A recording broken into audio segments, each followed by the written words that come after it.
نحمد ونصلي على رسوله الكريم أما بعد بسم الله. Today inshallah we'll start Surah Al-Jathiyah. So Surah Al-Jathiyah is a Makki surah, 37 ayats and 4 ruku. And the name Jathiyah means kneeling, since verse 28 of this surah mentions kneeling of all nations in horror on the Day of Judgment, while they are waiting for their reckoning and accountability to happen. The connection of this surah with the previous surah is that towards the end of Surah Dukhan, Allah subhanahu wa ta'ala mentions the revelation of Quran in Arabic language for ease of understanding. And then Surah Al-Jathiyah begins with the mentioning of revelation of Quran. Other similarities between the two surahs are that they include proofs on oneness of Allah subhanahu wa ta'ala and His divine powers. There's description of corrupted beliefs of disbelievers, and then the fate of past nations is described, those who rejected their messengers. So a brief synopsis of the surah is that the surah begins with a mention of Quran as the divine book. Then it mentions signs of Allah subhanahu wa ta'ala's power in various creations, in alternating of night and day, and reviving of earth through rain as an example. And then the surah warns of painful punishments for anyone who denies the signs of Allah subhanahu wa ta'ala.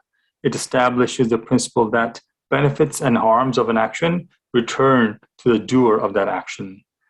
And the surah dispels the notion that righteous believers and sinful disbelievers will be equally treated in the hereafter.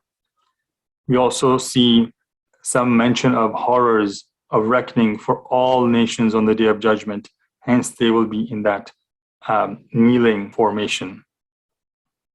And then the surah towards the end declares blessings for believers and punishments for disbelievers in the hereafter. So let's begin the surah. أعوذ بالله من الشيطان الرجيم. بسم الله الرحمن الرحيم. حميم تنزيل الكتاب من الله العزيز الحكيم. Hamim, the revelation of the book is from Allah, the exalted in might, the wise. Hamim is considered huruf muqatta'at, the broken letters, and only Allah subhanahu wa ta'ala knows the meaning of huruf muqatta'at. The surah is among the 7 surahs that begin with Hamim, and they are together called Hawamim. The book mentioned in the second verse is the Quran. In the next 3 verses, Allah subhanahu wa ta'ala then defines 3 groups of people who can recognize the oneness of Allah subhanahu wa ta'ala through various signs. إِنَّ فِي السَّمَاوَاتِ وَالْأَرْضِ لَآيَاتٍ لِلْمُؤْمِنِينَ. Indeed, within the heavens and the earth are signs for believers. So the first group is that of believers. When a believer looks at the heavens and the earth, he is reminded of Allah subhanahu wa ta'ala. Just the creation of these magnificent bodies, the sun and the moon, the stars and the galaxies, the mountains and the glaciers, the oceans and the rivers, the forests and the meadows, all these creations make him appreciate the majesty and grandeur of his Lord. If someone is already a believer, just opening his eyes and seeing the physical structures around him is a sign and a proof of Allah's existence. وَفِي خَلْقِكُمْ وَمَا يَبُثُّ مِنْ دَابَّةٍ آيَاتٌ لِقَوْمٍ يُوقِنُونَ. And in the creation of yourselves and what He disperses of moving creatures are signs for people who are certain in faith. Yabuthu means yanshuru, wa yufarriqu means spread, disperse. This verse mentions the second group of believers who are firm in their faith. And their belief has become stronger by further reflecting on their own beings and on other living things in their surroundings. When a believer ponders on the genesis of the human body from a mere union of 2 gametes that develop into a sophisticated living machine with a high degree of precision and complexity, he's left in awe with his creator. And then looking at the variety of animals, birds, reptiles, insects, worms, and now even microbes like bacteria and viruses, he just cannot help but submit to the power of Allah subhanahu wa ta'ala. واختلاف الليل والنهار وما أنزل الله من السماء من رزق فأحيا به الأرض بعد موتها وتصريف الرياح آيات لقوم يعقلون. And in the alternation of night and day, and in what Allah sends down from the sky of provision and gives life thereby to the earth after its lifelessness, and in His directing of the winds are signs for a people who reason. So tasrif al-riyah means taqlibiha fi mahabbiha bimanfa'atikum. So moving or changing direction of winds for your benefit. So now the third group that is mentioned here is the group of people who have intellect. They observe the phenomena around them, and through discovery and inquiry, they learn about the fascinating mechanics of natural processes in the world, the alternating of night and day, the revival of barren lands through rain, and changing direction of winds are everyday examples of such processes that trigger research in inquisitive minds. This group of people may not be believers, but they have the ability to recognize the signs of Allah subhanahu wa ta'ala and accept faith through reasoning. Let's review verses 1 to 5. Quran is a divine book from Allah subhanahu wa ta'ala. This is how the surah begins. And then creation of heavens and earth has signs for believers. That is the first group mentioned in these verses. The second group is of people of firm faith, and they can see signs in human creation as well as in creation of other living things. And if someone is not a believer, yet he has intellect, he can recognize signs of Allah subhanahu wa ta'ala through natural phenomena and other worldly observations. تلك آيات الله نتلوها عليك بالحق فبأي حديث بعد الله وآياته يؤمنون. These are the verses of Allah which we recite to you in truth. Then in what statement after Allah and His verses will they believe? Allah subhanahu wa ta'ala is haqq, truth, and His kalam, His speech, is also haqq. The verses of Quran bring this truth to us. And when someone does not accept this divine message, then no bigger truth exists that they can be expected to believe in. An analogy can be drawn today in announcements made by the head of a state. If a citizen of this country then rejects his statements and does not abide by the laws instituted by the ruler, then what else can be expected from this person other than rebellion and mistrust? وَيْلٌ لِكُلِّ أَفَّاكٍ أَثِيمٍ. Woe to every sinful liar. So wail means halakun wa damarun, destruction. Nafakin min kadhabin, frequent liar. And athim min kathir al-ithm, excessive sinner. يسمع آيات الله تتلى عليه ثم يصر مستكبرا كأن لم يسمعها فبشره بعذاب أليم. Who hears the verses of Allah recited to him, then persists arrogantly as if he had not heard them. So give him tidings of a painful punishment.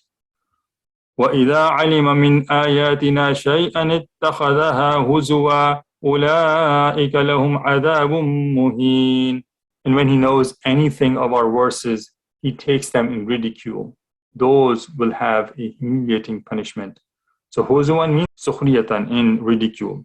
So destruction is announced here for anyone who tells lies in his speech, who swears often and commits sinful acts in abundance. When he hears the verses of Allah subhanahu wa ta'ala and he clearly understands what is being commanded to him, he willfully ignores it and disobeys that command in his arrogance. And not only he rejects the verses, but goes on further to ridicule them and make fun of them. Such a person will be served with painful and humiliating punishment in the hereafter. مِنْ وَرَائِهِمْ جَهَنَّمْ ولا يغني عنهم ما كسبوا شيئا ولا ما اتخذوا من دون الله أولياء ولهم عذاب عظيم.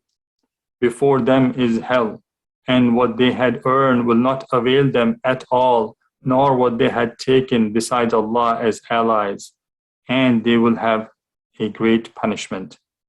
The word wara generally means front in Arabic, but sometimes it is also translated as behind. Most scholars have interpreted wara in this verse to mean that hell is in front of disbelievers, so they are going towards it due to their arrogance and rejection of faith. And some commentators also have interpreted wara to mean that hell is chasing after them. Allah knows best. When disbelievers are thrown in hellfire, nothing will save them from such punishment, neither their wealth and children and their status that they had attained in this world, nor the false gods and idols they worshipped. هذا هدى والذين كفروا بآيات ربهم لهم عذاب من رجز أليم. The Quran is guidance, and those who have disbelieved in the verses of their Lord will have a painful punishment of foul nature. Huda, guidance, here is referring to Quran, and rijz means filthy and could include things like pus water, which will be given to disbelievers in hellfire. As it comes in Surah Ibrahim, verse 16, مِنْ وَرَائِهِ جَهَنَّمْ وَيُسْقَى مِنْ مَاءٍ صَدِيدٍ. In front of him is hell, and he will be made to drink boiling pus water. Let's review verses 6 to 11. Whoever is not guided by Quran, by the words of Allah subhanahu wa ta'ala, there is no hope for him to be guided at all. There is severe warning of punishment for people who lie, who are involved in excessive sinning, and who ridicule the verses of Quran. And neither children, nor wealth or prestige, and false gods and idols can protect disbelievers in the hereafter from punishment. الله الذي سخر لكم البحر لتجري الفلك فيه بأمره ولتبتغوا من فضله ولعلكم تشكرون. It is Allah who subjected to you the sea so that ships may sail upon it by His command, and that you may seek of His bounty, and perhaps you will be grateful. وسخر لكم ما في السماوات وما في الأرض جميعا منه إن في ذلك لآيات لقوم يتفكرون. And He has subjected to you whatever is in the heavens and whatever is on the earth, all from Him. Indeed, in that are signs for a people who give thought. Allah subhanahu wa ta'ala gives some benefits in this verse of subjugating sea to humans. We are able to sail ships through His grace and seek provision through trade or travel. In recent times, we have even discovered more sources of provision in sea. Scientists are now using advanced marine technology almost 1,500 meters deep to extract metals like manganese, nickel, copper, cobalt, and some rare earth elements from polymetallic nodules. Indeed, such breakthroughs in innovation have only been possible due to subordination of sea to humans by Allah subhanahu wa ta'ala. قل للذين آمنوا يغفروا للذين لا يرجون أيام الله ليجزي قوما بما كانوا يكسبون. Say, O Muhammad, to those who have believed that they should forgive those who expect not the days of Allah, so that He may recompense a people for what they used to earn. So Ayyam Allah, days of Allah, usually means events and punishments coming from Allah. So لا يرجون أيام الله لا يتوقعون وقائعه وعذابه بأعدائه. They don't expect the coming of events and punishments of Allah subhanahu wa ta'ala. So there are two causes of revelation described for this verse. One is related to an event in Makkah and the other one in Medina.